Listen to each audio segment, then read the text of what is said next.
agreement. However, after 15 months, then we will have to elect a new speaker. Mr. Speaker, I nominate a leader who understands local and national governance, one who can bridge the different branches of government, one who can ably and fearlessly lead the House of Representatives and the Philippines in the national arena. In the international arena, I'm sorry.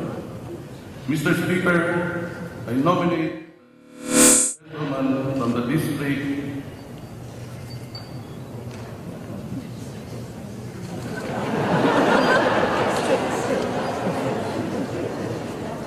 of Taguig Pateros, representative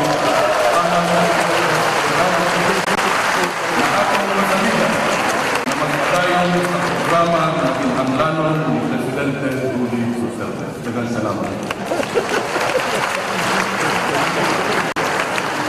Mr. Presiding Officer, I move that the distinguished gentleman from the Long District of Marinduque, the Honorable Lord Alan J. Q. Velasco, be recognized to make his nomination. The distinguished gentleman from the Long District of Marinduque, the Honorable Lord Alan J. Velasco.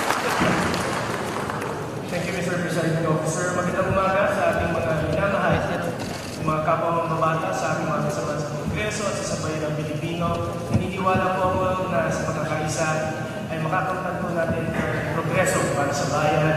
Kaya karangalan po na inomina ang isang mambabatas na kilala po natin ng integridad, isang mambabatas na kilala po natin ng isang salita, isang mambabatas na alam po natin na magsusulong ng tunay na pagbabago. Kaya mga kasamahan, para po sa Speaker ng ika-18 Kongreso ng Pilipinas, ang kagalang-galang Alan Peter Cayetano. Maraming salamat.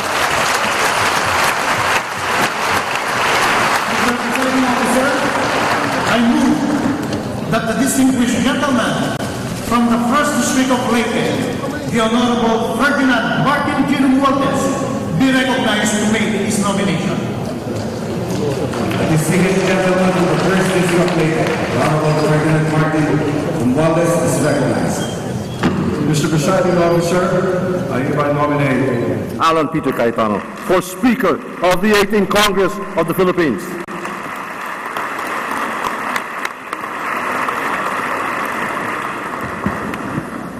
Mr. Presiding Officer, I move that the distinguished distinguished lady from the 1st District of Iloilo Province, the Honorable Janet Garen, be recognized to make her nomination.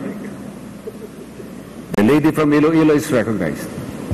Mr. Speaker, I was privileged enough to be a colleague of a comebacking congressman who represents Manila. He can represent the 18th Congress. I respectfully nominate Congressman Benny Abante.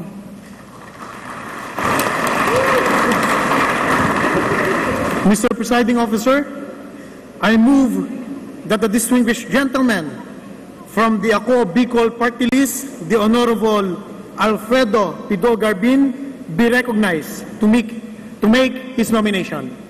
The Honorable Garbin is recognized. Thank you, Mr. Presiding Officer. I move to nominate Con Bienvenido Benny Miranda Abante Jr. from the 6th District of Manila, a veteran legislator, a principal, advocate, and a fiscalizer, a bishop and a pastor. He could not only be a voice of an independent House of Representatives, but also a voice of conscience and of moral integrity. Salamat. Mr. Presiding Officer, there being no other nominations for the position of Speaker of the House of Representatives, I move that the table for nominations be closed. There is a motion to close the table for nominations for Speaker of the House of Representatives. Is there any objection?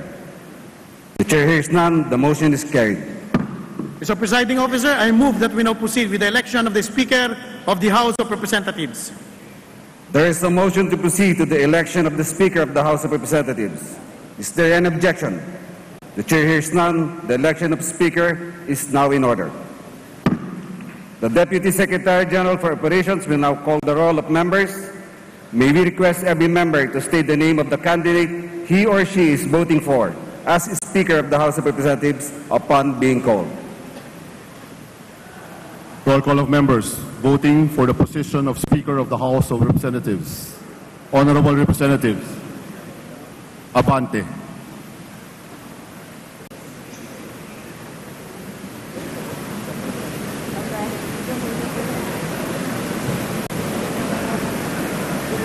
Mr. Speaker, first of all, I'd like to thank Congressman Garing and Congressman Garbin for nominating me. But if there is a better man to be the Speaker of the House, it's no other than my good friend, my brother in Christ, Congressman Alan Peter Cayetano.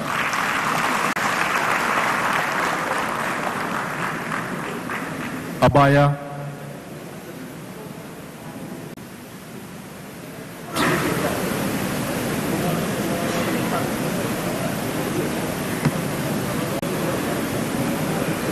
Mr. Speaker, I vote for Alan Peter Cayetano. Abellanosa.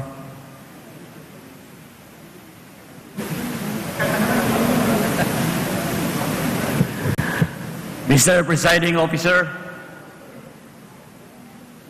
some would want to vote for Kong Lord because he is Lord. Some would want to vote for Kong Martin because he is Mart. Pero alan-alan sa pagkakaisa. This representation from the 2nd District of Cebu City says yes to Congressman Alan Peter Cayetano as Speaker of the House of Representatives. Abu. Honorable Cayetano. Abueg Zaldivar.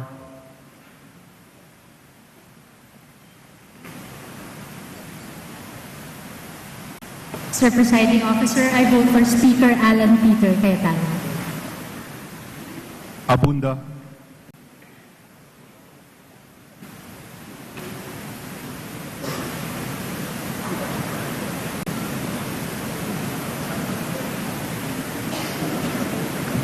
Alan Peter Cayetano. Akop.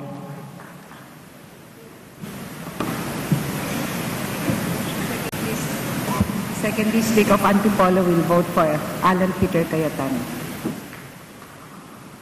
Acosta. Mr. Speaker, I vote for Congressman Alan Peter Cayetano. Acosta Alba. Nauna na po. Acosta. Mr. Presiding Officer, for the 3rd District of Palawan, we vote for Speaker Alan Peter Cayetano.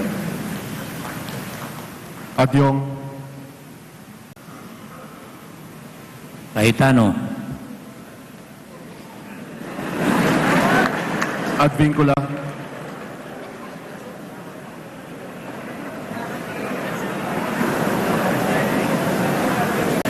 Speaker, my vote is Benny Abante.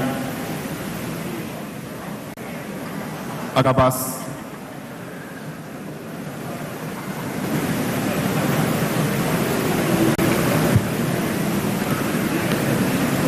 The 6th District of Pangasinan votes for the Honorable Congressman Alan Peter Cayetano. Agaraw.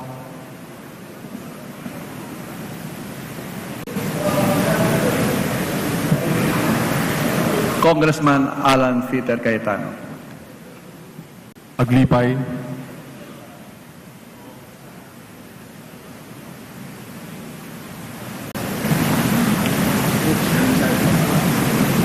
Albano Antonio.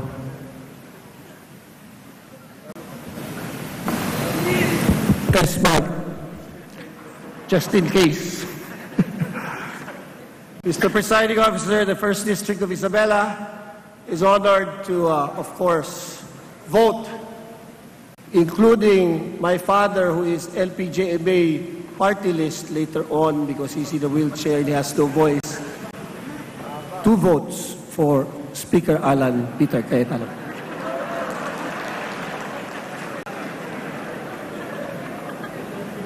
Albano Rodolfo.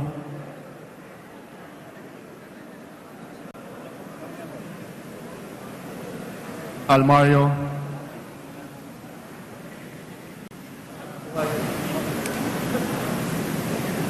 Mr. Speaker, as the representative of the 2nd District of Davao Oriental, I vote for Speaker Alan Peter Cayetano. Alonte.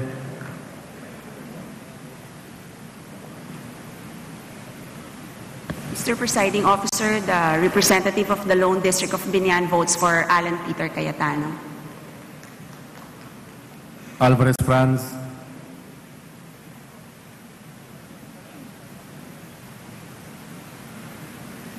Mr. Presiding Officer, I vote for Speaker Alan Peter Cayetano. Alvarez Genaro.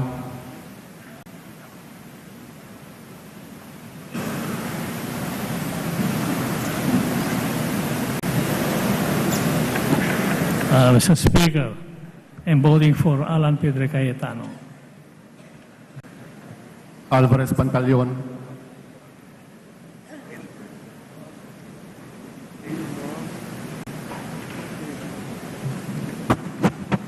Mr. Presiding Officer, I vote for my colleague in the 11th Congress, Congressman Alan Peter Cayetano.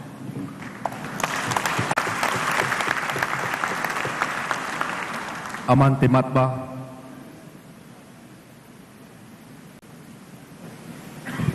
Mr. Presiding Officer, my vote goes to Representative Alan Peter Cayetano. Amatong.